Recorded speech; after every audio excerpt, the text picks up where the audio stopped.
A plot was being cooked to destroy Jesus. His crime? For doing good, just not in the way the establishment approved. Let's assume you went out of your way to do something remarkable for someone, and now there is a plan to kill you because people didn't like the way you did that. What would be your response if you were the target? Tone down the message and work only on approved days? Give up the call, pack up and leave town? Just imagine your reaction when people talk bad about you. Now project that reaction to your life being openly threatened. I'll be on the hotline with God, seeking emergency intervention services before the bad guys got their filthy hands on me and truncate his plans. Probably on the phone with my mom, telling her how ungrateful people can be, how my life is at risk for doing good, and asking her to move my safety to the top of a prayer napkin. Will I consider doing something similar again, or rethink this good deed that gets one in trouble? There are some reactions we will never know until we are face to face with the situation. Jesus was never deterred by the threats on his life. Instead, he moved away from wherever the drama was happening at the time so he could continue to answer the call upon his life. He could see the need. He understood that nobody would help and heal these folks if he didn't. He knew the penalty for answering the call, and he was doing everything he could to finish his part of the work. Get your journal, please. Let's take some questions. How are you going about answering the call on your life? Are you actively answering the call, or you are stalling because people and things are getting in your way? Are you waiting for things to improve before you start? Or are you going ahead with whatever you can for now?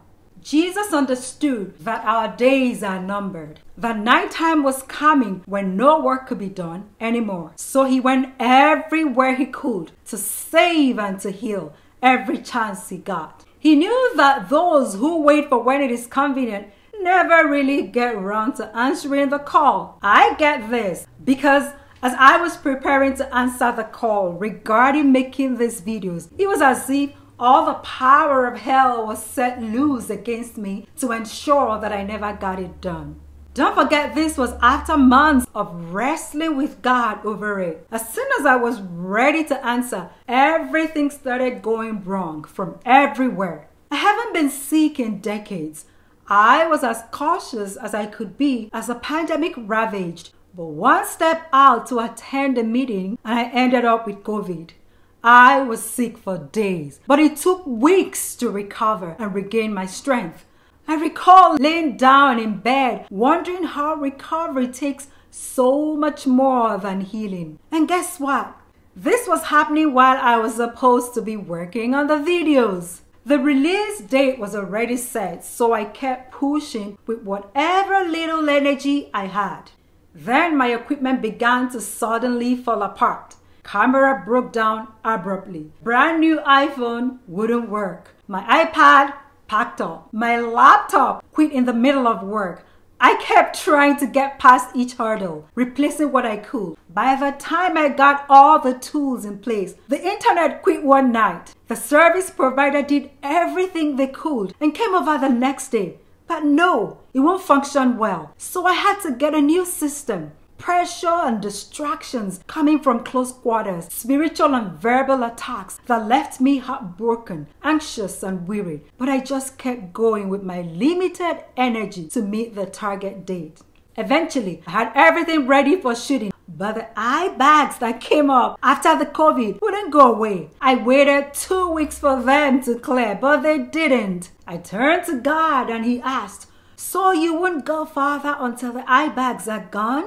That question got my attention. Am I conditioning my obedience to God, clearing the eye bags that have refused to go? When will they leave? And what if they don't? That evening, I went before God and surrendered everything to him. I shall give no more conditions or excuses for answering the call. For as long as I have life, it is enough to serve you, and I will serve you with all I am and all I can. Next day, I started shooting the videos with the eye bags that have defied everything I tried. In 2 weeks, I worked all day plus sleepless nights to complete something that had been planned for 3 months and stalled by raging storms here and there.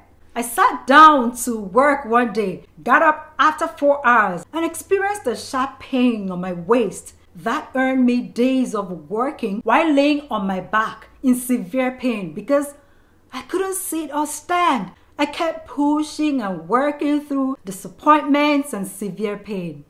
These are things I have never experienced before, all showing up at the same period. I stand here today to say that but for God, I wouldn't have answered the call. But for God, I would have given up. But for God, it would probably have ended up worse than it has been because we have no idea all the ones He fends off for us. At a point, I got angry and told God I was tired of fighting and working at the same time. I needed coverage. I needed relief from these attacks so I could focus on the work at hand. Then I paused to think, God is not that kind of Father that would leave us uncovered while we are doing what He has called us to do. He doesn't need reminding to perform His fatherly duties. Thus, when I was done shooting my angry darts at the enemy, I turned with gratitude to the Father that is forever good and faithful to His own. Yes, I recognized them as attacks, and rather than get discouraged, they actually made me more determined to follow through to the end and see what God was set to accomplish, for which the enemy was pulling all these pranks. In fact, I increased the initial number of videos that were planned for the release just to get the message clear to the enemy that rather than deter me, his attacks were firing me up to do more and go all the way for God and with God. Get your journal again, please. What are the attacks you are experiencing as you are considering or proceeding to answer the call? How do they leave you? Discouraged or more determined to do what has been laid to your charge? Jesus understood that the attacks and attempts on His life weren't for nothing. It was because the call was very dear to the Father's heart and purpose for man. What conditions are you putting on God before you can proceed with the call? Would you want to reconsider them and just keep pushing with what you can? Or would you rather wait until they are all met, especially considering that the timings are not in our hands? Do you understand the importance of God's call for you? That the attacks and attempts are not about you. That it is about God and what He intends to accomplish through you and the call He placed upon you. Jesus did not stop because they called Him names, showed up everywhere He went to attack Him and find faults, and were ultimately plotting His death. He came as an example for us. If the Son of God was treated in such a way, how much more those who follow Him? Peter put it this way, "Beloved, do not think it strange concerning the fiery trial which is to try you, as though some strange thing happened to you. But rejoice to the extent that you partake of Christ's sufferings, that when His glory is revealed, you may also be glad with exceeding joy." 1 Peter 4:12-13. I want to encourage you to not be disheartened by all that's going off around you.